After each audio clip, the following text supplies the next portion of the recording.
we fought and bled for a government that we swore to protect, and now they're calling us liars. We continue to feel betrayed and shunned by our own government that we swore to defend. You're just disrespecting the guys that gave their lives that night by not being able to tell the truth, or even take the effort to put the facts correct in your own report. That's supposed to be a U.S. government official report.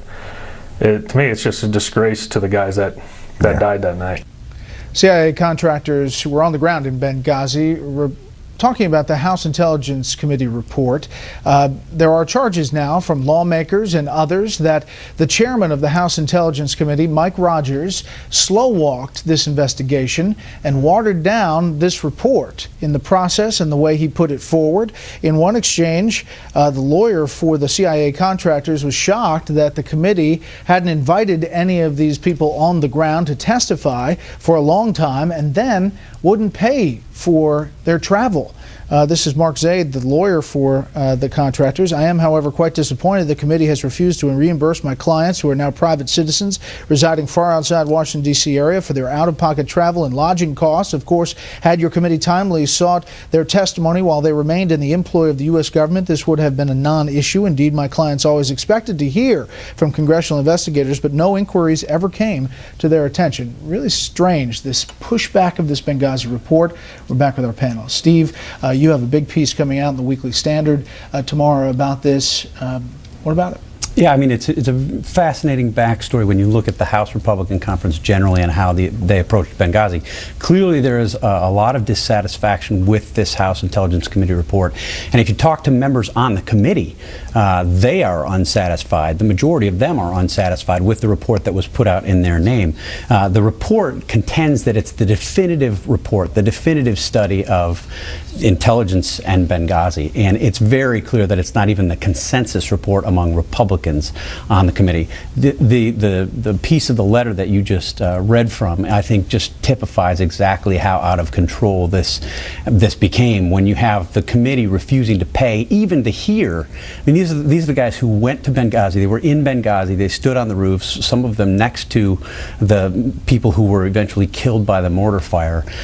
They volunteered to come testify before the committee to share their stories, to share their perspective, and the committee at one point refuses their request just to cover their expenses so that they can stay here. That doesn't sound like a committee that really wants to hear from these folks, and I think it gives you a window into the approach more broadly of the committee. Well, the other revelation is that House Speaker Boehner gets involved, meets with these guys, and keeps Mike Rogers out of the loop. It doesn't make sense for people on the outside saying, wait a second, why is this happening?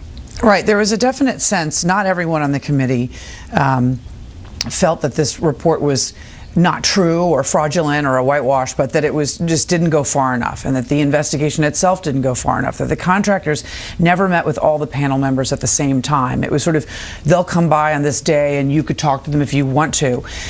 There was a feeling from some of the members that the leadership of the committee and the top committee staff were running a very centralized investigation in which they felt that they were sort of hostile to the contractor's story. They felt they were peddling some kind of tale.